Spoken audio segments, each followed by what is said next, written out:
What an opportunity. What an opportunity squandered by this man and by his administration. And then what if I had said to you, I'm sending a second announcement, I'm sending an energy bill to the United States Congress in 2 weeks. It will free us from the iron grip of the oligarchs of oil, the very people funding these radical fundamentalists. But it will take sacrifice. And I asked you, no, I demand it of you.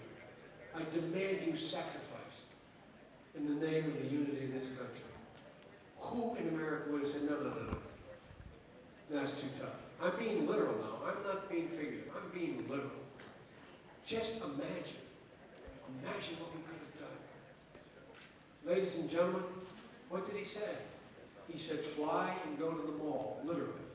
Fly to keep the airline industry going bankrupt, makes sense. Go to the mall to keep the economy going. But ladies and gentlemen, that same instinct that the American people in the world would have responded to is still there. They're waiting for a president. I know every one of these, not everyone, I know almost every one of these world leaders by their first name.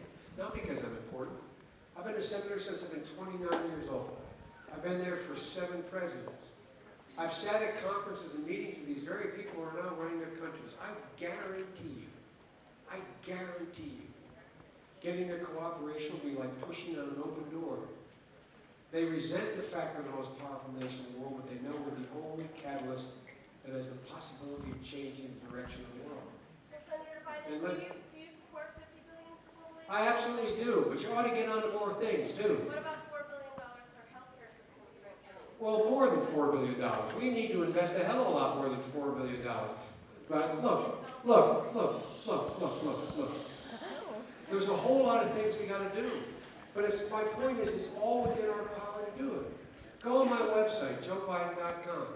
You'll find I'm the only candidate who tells you exactly what I believe. I never quibble about what I say. And I do what I say. And there's not you won't even find a moment of daylight between what I'll say in a primary and what I'll attempt to do as president. My concluding point to you all folks is, the American public is ready for some bold leadership. They are ready for people to straight up stop waffling. Tell you the truth. Tell you what the facts are. And say these are the pragmatic answers to how we move beyond this point. I've spent my career doing that. And I've been able to do it. Now here's the point, though. Ladies and gentlemen, if in fact, many of you, I suspect, and I hope it's not the case, but an awful lot of Democrats, they've kind of lost faith in the American people. They've kind of lost faith in them. We're beginning to sound like Republicans. Ladies and gentlemen, the American people are not afraid of a single solitary thing.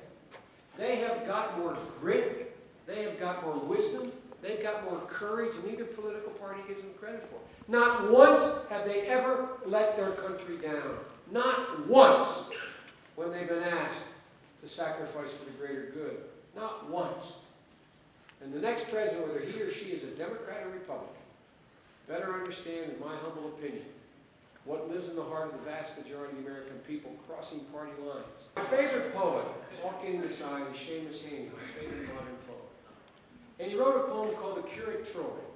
And there's a stanza in that poem that I truly believe, not hyperbole, captures the sentiment of the vast majority of the American people. And anyone who doesn't understand it is going to be held harshly, judged harshly as well, for not taking advantage of where the American people are. And it goes like this, he said, history teaches us not to hope on this side of the grave.